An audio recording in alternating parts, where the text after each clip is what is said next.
Peter Delapenna here with USA Women's head coach Charlotte Dickenson after 4-wicket loss in the main match and then a Whitten in the super over. You simulated a super over. Ireland did that with Scotland, made the use of the extra time, and they did the same with you as well today.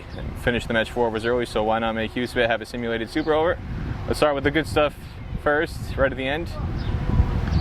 How did you come about with, I guess, the plan, in short time? Did they approach you before the match started, or was it right after the match ended? How much time did you have to prepare for that, and what kind of plan did you formulate in that brief amount of time? Well, we had talked about having a super over in the technical meeting with all the captains, if time allowed, and we agreed it with Ireland before we started this match. We had talked about it a lot, Sindhu and I. I've lived in the UK for a long time and watched many penalty shootouts where teams haven't been prepared or haven't practiced. I'm not saying we'd practiced, but we'd certainly thought about the players that were going to fulfill the roles that were required. And then seeing they come out first, I thought the most impressive part was Isani Vaghela only conceding 6 runs in that over, and against 2 top flight players to start out with Rebecca Stokel and Gabby Lewis, bowling Gabby Lewis first ball the way she did. How would you evaluate the way she bowled in that over? Well, it's outstanding. I don't think it's any secret that she's struggled since we've been here on tour. She's either bowling brilliantly or she's finding it difficult to find her line and length. I thought she bowled really well in the match today, so we had no hesitation giving her the ball. I remember back in September at the global qualifiers, at the America's qualifier, she was our go-to bowler, and we've just been slowly getting her back into that place. And I think she was a little bit nervous being tossed the ball, but we just have so much confidence in her, and I'm hoping that will just really build a little bit of energy for her going into the main tournament. It's the first time I've seen her smile all tour. She broke out a big smile, everybody rushing into high five after that wicket. Just having a moment like that, what can it do to build or rebuild somebody's confidence? Oh, it's massive. I mean, throughout sport, whether it's a little kid playing and scoring their first goal or making a save, all the way up to, international players that have had a little bit of a tough run and, something goes right. It's just, there's nothing a coach can do to create that thing, that buzz, that excitement. It's entirely down to the player, sometimes good fortune, but she's an outstanding player and she works so hard, and I'm really pleased that she got, A, some really good bowling in the match, but B, won us that game really in a lot of ways. Now back to the main game. You made 119 for 9. This is something I talked about with Sindhu after the Zimbabwe match. Something I always like to chart is double-digit overs, impact overs. You had 2 in that game, whereas Zimbabwe, I believe, had 6, including, I think, 3 in the power play. In this match, USA had 1. That came in the 11th over. And then Ireland had 5, including 3 in the power play. And this is going to sound like a broken record, but you brought it up. You keep saying the team has struggled in the power play. It's an area that you keep wanting to focus on it, to target for improvement. It hasn't quite happened on both sides of the ball. Yeah. Why is that? God, if I knew why it was, I might be coaching a tier 1 team. I don't know. It is a broken record. We are trying incredibly hard to work out best patterns and best ways forward. We brought Ritu Singh up to try and take an advantage of the power play. I thought she approached it well. There's obviously areas that we can continue to work on. I mean, we got 7 in the first over, and I think we're going to crack it this time, and then we sort of dry up the runs. And then the other side of the coin, they got 50 in their first 6 overs. They batted beautifully there, and then it makes the game much easier to win when you're always chasing after it. So we've got to try and continue to work out our fielding settings. Their approach to batting is really exciting. To reverse sweeps and flips and almost Dilshan-like scoops, and then to have confident players advancing down the track at you. And that's where Isani did so well with her bowling. Those are sorts of things that we've got to continue to talk about. And we've run out of time now. The talking's over. We're coming into the main tournament, and I'm expecting the players to put their hand up and make things happen. I asked this to Sindhu the other night. I've asked it to her in the build-up to the tournament as well.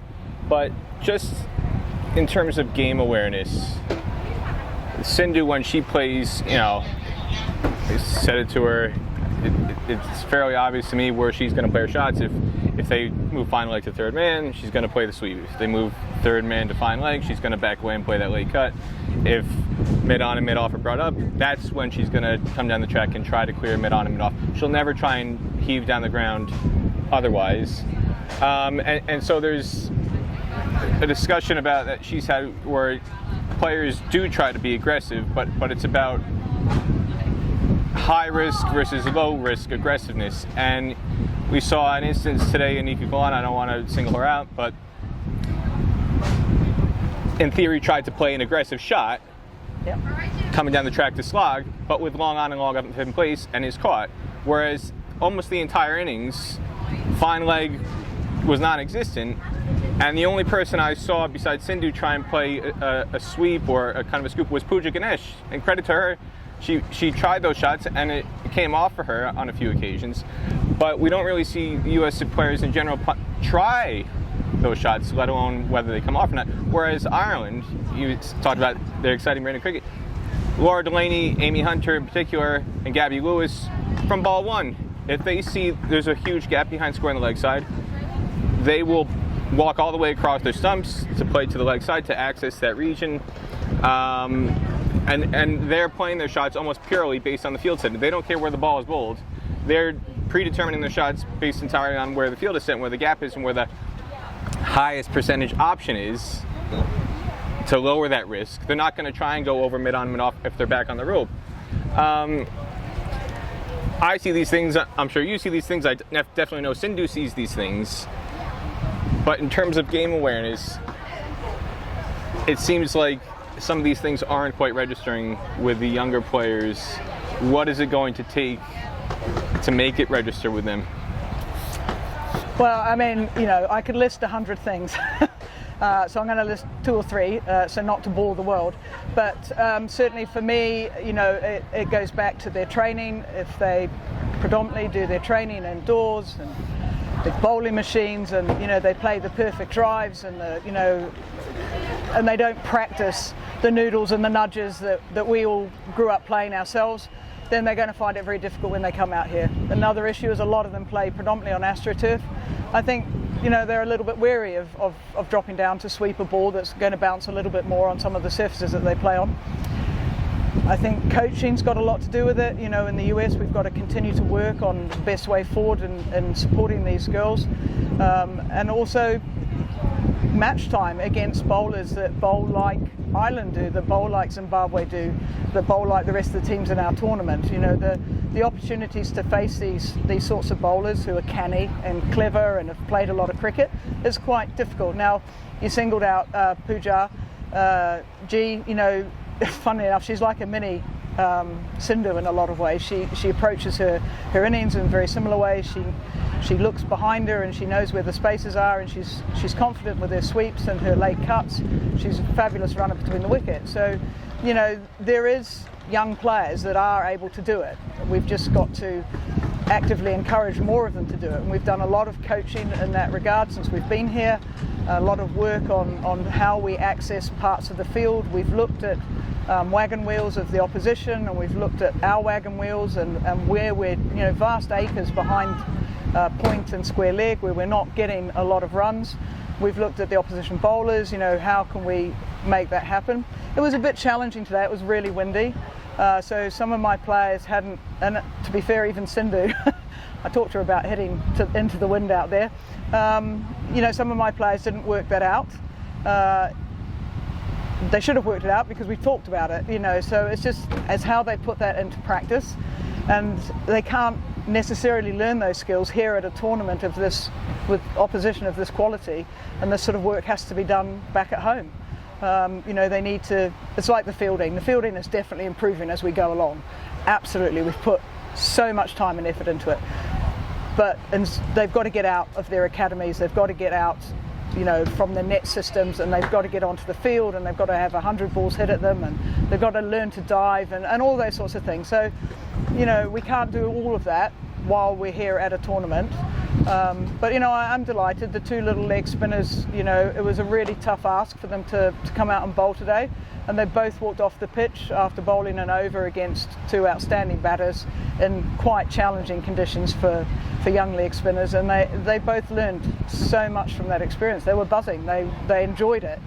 They knew they hadn't done particularly well, but they knew what they wanted to do the next time with that option. So, we've got 5 very young players here, and that bodes well for the Under-19 World Cup, when it comes around. So we are definitely learning, but more work has to be done at home before they come away to these tournaments.